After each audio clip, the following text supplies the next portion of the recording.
क्या आपने कभी सोचा है, सोचा तो बहुत कुछ होता है, लेकिन ये सोचा है कि गुड़ी पाड़वा क्यों इतना महत्वपूर्ण है? इसे हम सिर्फ एक त्योहार की तरह मनाते हैं, लेकिन इसके पीछे एक गहरा इतिहास और सांस्कृतिक धरोहर छुपी है। इस वीडियो में हम गुड़ी पाड़वा के रहस्यमयी और प्रेरणादायक इतिहास को जानेंगे। इससे जुड़ी मान्यताएं, छत्रपति संभाजी महाराज का इससे संबंध और इससे जुड़े कुछ बड़े कथा साहित्य और सच्चाइयां जो आपको सोचने पर मजबूर कर देगा कि यह त्योहार सिर्फ एक उत्सव नहीं बल्कि हमारी संस्कृति का हिस्सा है। ये हमारे चैनल का पहला वीडियो है और हम नहीं चाहते कि आपको कोई भी गलत जानकारी पहुंचाए, इसलिए बहुत रिसर्च करके हमने ये वीडियो बनाया। तो आइए जानते हैं गुड़ी पाड़वा कुछ राज्यों में ही क्यों मनाया जाता है और बाकी भारत में इसे कैसे मनाते हैं। गुड़ी पाड़वा खास तौर पर महाराष्ट्र, गोवा, आंध्र प्रदेश, कर्नाटक और कोंकण इलाकों में मनाया जाता है, लेकिन इसके अलग अलग रूप भारत के अन्य हिस्सों में भी देखने को मिलते हैं। इसका कारण है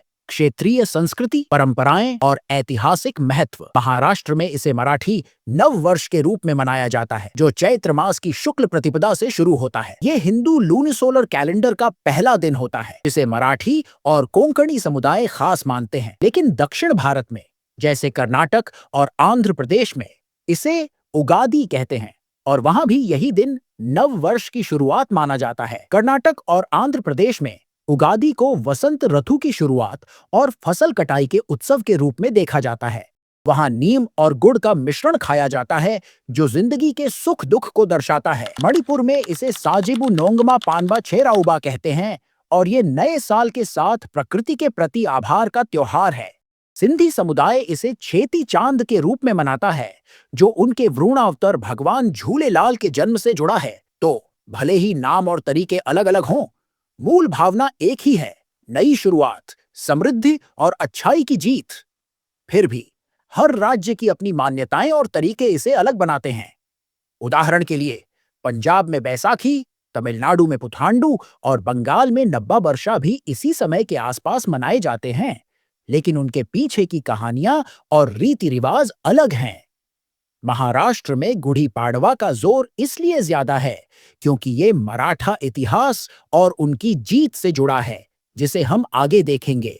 हर राज्य में गुड़ी पाड़वा या इसके जैसे त्योहार को मनाने की अपनी वजह और विश्वास है। महाराष्ट्र में लोग मानते हैं कि भगवान ब्रह्मा ने इसी दिन ब्रह्मांड की रचना की थी और समय की शुरुआत हुई। इसमें खास तौर पर ब्रह्मा जी और उनके द्वारा बनाई गई सृष्टि की मुख्य चीजों की पूजा होती है, जैसे कि बड़े बड़े देवी देवता, यक्ष राक्षस, गंधर्व, ऋषि मुनि, नदियां, पहाड़, जानवर, पक्षी और छोटे मोटे कीड़े मकोड़े भी शामिल हैं। इतना ही नहीं, बीमारियों और उनके इलाज तक की भी पूजा की जाती है। इसी दिन से नया साल शुरू होता है, इसलिए इसे नव संवत्सर भी कहते हैं। चैत्र ऐसा महीना है जिसमें पेड़ पौधे और लताएं हरे भरे होकर फूलों से लद जाते हैं। शुक्ल प्रतिपदा का दिन चांद की पहली कला का दिन माना जाता है। जीवन का सबसे बड़ा आधार पेड़ पौधों को चांद ही अपनी शक्ति देता है, जिसे सोमरस कहते हैं। चांद को दवाइयों और पेड़ पौधों का राजा माना गया है, इसीलिए इस दिन को साल की शुरुआत के रूप में देखा जाता है।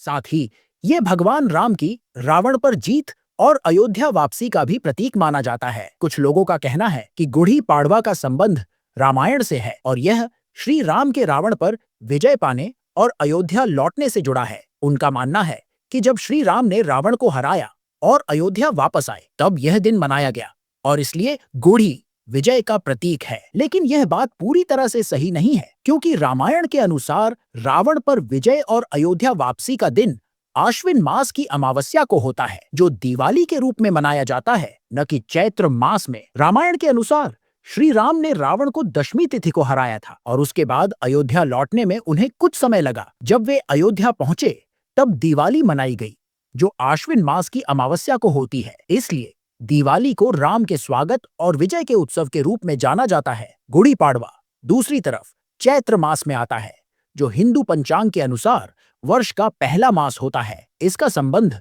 रामायण से सीधा नहीं है, बल्कि यह एक अलग परंपरा से जुड़ा है। ऐतिहासिक और पौराणिक दृष्टि से गुड़ी पाड़वा का महत्व ब्रह्म पुराण और अन्य ग्रंथों में मिलता है, जहां यह कहा जाता है कि इस दिन ब्रह्मा जी ने सृष्टि की रचना की थी। इसके अलावा महाराष्ट्र में यह छत्रपति शिवाजी महाराज के विजय उत्सव से भी जोड़ा जाता है, जिन्होंने अपने शत्रुओं पर जीत हासिल की और गुढ़ी को विजय के प्रतीक के रूप में इस्तेमाल किया। कुछ लोग गुढ़ी पाड़वा को रामायण से इसलिए जोड़ते हैं क्योंकि गुढ़ी विजय का प्रतीक है और राम की रावण पर जीत भी एक महत्वपूर्ण विजय थी। लेकिन समय और तिथि के हिसाब से ये दोनों अलग अलग घटनाएं हैं। दिवाली राम के अयोध्या लौटने का दिन है, जबकि गुड़ी पाड़वा नए वर्ष का शुभारंभ और सृष्टि के आरंभ से जुड़ा है। रामायण के किष्किंधा समय के अनुसार श्री राम ने बाली, जो कि सुग्रीव का भाई और किष्किंधा का राजा थे, उनको एक युद्ध के दौरान मारा था।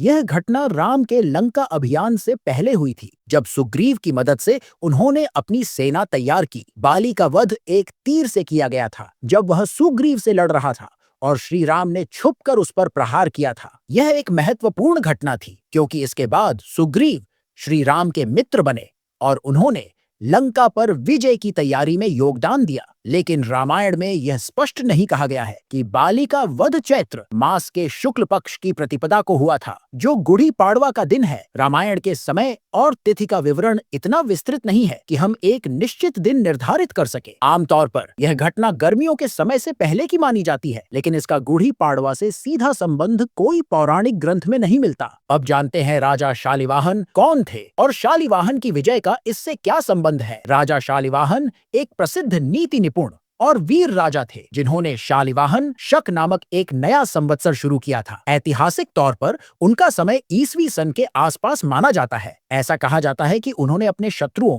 जैसे शकों या अन्य विदेशी आक्रमणकारियों पर विजय प्राप्त की और एक नए युग की शुरुआत की। यह शालिवाहन शक आज भी हिंदू पंचांग में इस्तेमाल होता है, खासकर दक्षिण भारत में। गुड़ी पाड़वा, जो चैत्र शुक्ल प्रतिपदा को मनाया जाता है, वह दिन है जब शालिवाहन शक की शुरुआत हुई थी। ऐसा विश्वास है कि राजा शालिवाहन ने अपनी विजय के बाद इस दिन को एक नए संवत्सर के रूप में चिह्नित किया। महाराष्ट्र में लोग इस दिन गुड़ी को अपने घरों के बाहर लगाते हैं और यह परंपरा शालिवाहन की विजय से जुड़ी हुई मानी जाती है। गुड़ी को उनकी जीत और नए युग के आरंभ के रूप में देखा जाता है। एक कथा के अनुसार शालिवाहन को मिट्टी के पुतले से जीवन देने वाला राजा कहा जाता है। ऐसा कहा जाता है कि उन्होंने मिट्टी के बर्तन बनाने वाले एक समुदाय को अपनी सेना बनाया और शत्रुओं को हराया। यह कथा भी गुड़ी पाड़वा के दिन की महिमा बढ़ाती है। जहां रामायण या बाली के वध से गुड़ी पाड़वा का संबंध पौराणिक है लेकिन प्रमाणित नहीं,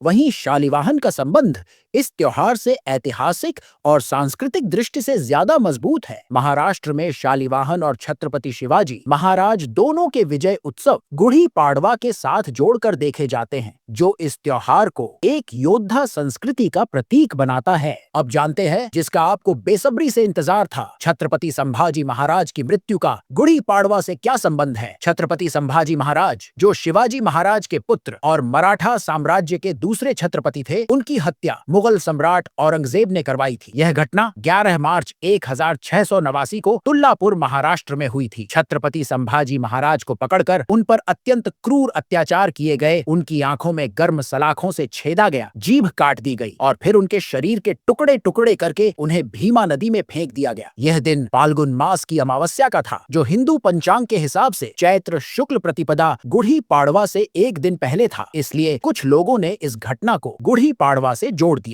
गुड़ी पाड़वा का उत्सव संभाजी महाराज के समय से बहुत पहले से मनाया जा रहा था। इसके प्रमाण शिवाजी महाराज के समय के पत्र में भी मिलते हैं, जैसे 24 नवंबर 1649 का एक पत्र जिसमें गुड़ी पाड़वा का उल्लेख है। इसके अलावा संत एकनाथ के ग्रंथों में भी गुड़ी पाड़वा का वर्णन मिलता है, जो संभाजी के जन्म से भी पहले के हैं, 16वीं शताब्दी। तो यह त्योहार पुराना है, न कि संभाजी के मरने के बाद शुरू हुआ। कुछ लोग कहते हैं कि संभाजी की मृत्यु के एक दिन बाद गुड़ी पाड़वा था और गुड़ी को उनकी हत्या से जोड़ा जाता है, जैसे कि गुड़ी का उल्टा कलश उनके बलिदान का प्रतीक है। लेकिन यह एक अफवाह या गलत व्याख्या है। गुड़ी का रूप बांस पर सजी ध्वजा, उल्टा कलश, नीम के पत्ते, कृष्ण संस्कृति और विजय से जुड़ा है, न कि छत्रपति संभाजी महाराज की हत्या से। इसके अलावा संभाजी की मृत्यु के बाद मराठा समाज ने उनके बलिदान को याद रखा, लेकिन गुड़ी पाड़वा को उससे जोड़ने का कोई लिखित प्रमाण नहीं है। संभाजी की हत्या 11 मार्च 1689 नवासी को हुई और अगले दिन 12 मार्च 1689 को गुड़ी पाड़वा था। इस समय की नजदीकी की वजह से कुछ लोगों ने दोनों को जोड़ दिया। गुड़ी विजय का प्रतीक है और संभाजी का बलिदान भी मराठा इतिहास में एक महत्वपूर्ण घटना है, इसलिए भावनात्मक रूप से लोग इसे जोड़ते हैं। सोशल मीडिया पर फैलने वाले संदेशों ने इस विचार को बढ़ावा दिया बिना किसी ठोस प्रमाण के। अब ये सब तो जान लिया,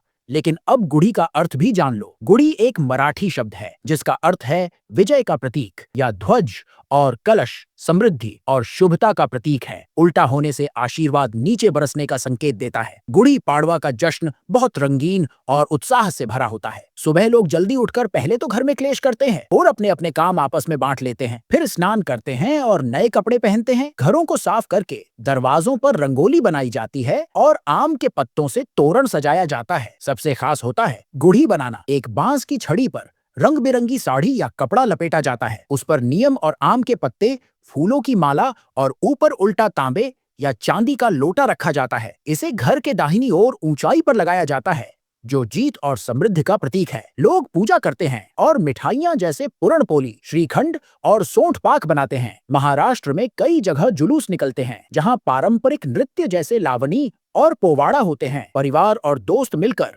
खुशियां बांटते हैं। ऐसी खुशियां कभी देखने को नहीं मिली। लेकिन हाँ, ये दिन नए काम शुरू करने, सोना या गाड़ी खरीदने के लिए भी शुभ माना जाता है। अगर आपको यह वीडियो अच्छी लगी हो तो इसे लाइक करें, शेयर करें और चैनल को सब्सक्राइब करना न भूलें। और कमेंट में जय हिंद, जय महाराष्ट्र जरूर लिखिए।